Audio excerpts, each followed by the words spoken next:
Bonjour. Morning brief du 26 octobre 2017, des marchés dans le rouge pour la séance de mercredi et avec un Masi qui a perdu sur la journée 0,18% à plus 5,92% depuis le début de l'année. Mais ce qui est plus inquiétant, c'est l'absence de volume. Le volume, quoique en amélioration lors de la séance de mercredi, mais il n'arrive même pas à 100 millions de dirhams, volume de change. Donc il y a peu de volatilité sur les marchés, ce qui n'est pas bien.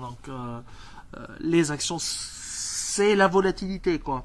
Alors pour ce qui est des principales variations, CDM monte de 3,4%, Sonacid plus 1,59%, Saham recule par contre de 6,13%. Donc pas d'actualité pour les valeurs marocaines. Également pour Tunis, on termine avec les actualités relatifs aux indicateurs d'activité. Il y a eu publication des chiffres T3 2017 de Telnet. Mais on commence par le marché. Pareil, donc le marché tunisien, marché action tunisien recule lors de la séance de mercredi. Et le principal indice Tulandex lâche 0,27% à plus 10,88% volume. Pareil, c'est pas fameux pour une fin d'année. On s'approche de la fin d'année. 4 millions d'eux. Donc essentiellement que sur Carthage c'est un titre qui est très échangé, où il a reculé de 2,96% lors de la séance de mercredi. Principale hausse, Sotuver 3% qui a annoncé l'attribution d'actions gratuites, l'énième augmentation de capital. Eurocycle, par contre, une des plus importantes baisses, 3,66% sur la journée, et une perte de plus de 34% depuis le début de l'année. Vraiment, c'est le titre Eurocycle, c'est la vraie casse pour nous, les fondamentalistes. Quoique le troisième trimestre n'était pas fameux, perturbé pas au niveau de la chaîne. Il y a eu perturbation au niveau de la chaîne de production suite à l'incendie de mois de juillet.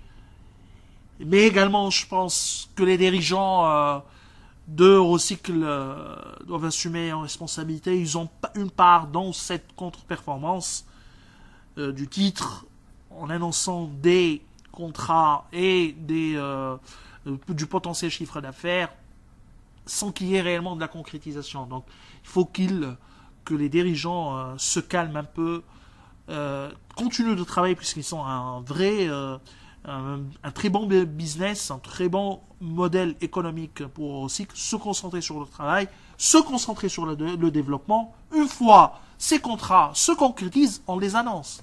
C'est tout à fait normal et on annonce leur impact. C'est de cette manière que que les marchés fonctionnent, bien sûr à notre avis. Donc, Telnet a publié ses indicateurs d'activité T3. Alors, à tenir compte d'un fait, ce que c'est les chiffres T3 2017 n'incluent pas les flux des 4 activités opérationnelles qui ont été transférées dans le cadre du contrat de cession avec Altran. Donc, les chiffres ne sont pas à périmètre constant, en d'autres termes. Donc il y a eu une croissance de 16,9% qui est inférieure aux autres aux autres chiffres de croissance réalisés lors des 2 premiers trimestres, mais qui est dans l'ensemble un bon chiffre, 9 millions 7 de revenus. On a maintenant une idée sur le revenu trimestriel du nouveau périmètre.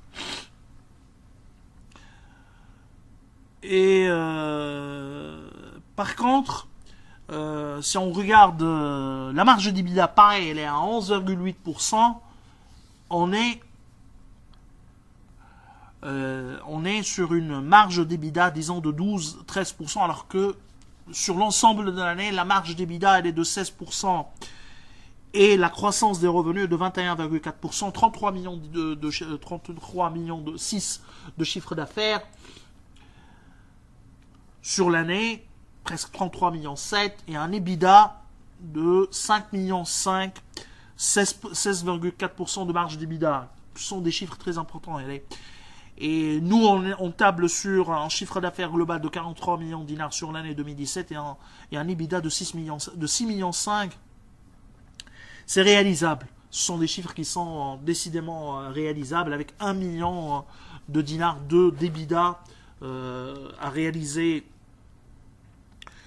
lors du dernier trimestre, ce qui est fort probable vu la dépréciation du dinar tunisien. Donc nos chiffres sont plutôt réalistes et on tombe sur un résultat net hors éléments exceptionnels autour de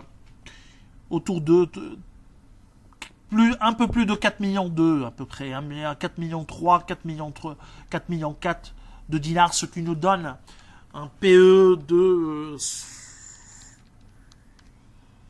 de 15 fois les bénéfices, qui n'est pas très élevé. Et on a regardé un peu les chiffres également, les indicateurs d'activité individuelle. En recurrent, Telnet pourrait distribuer un dividende de 300 millimes au titre de 2017.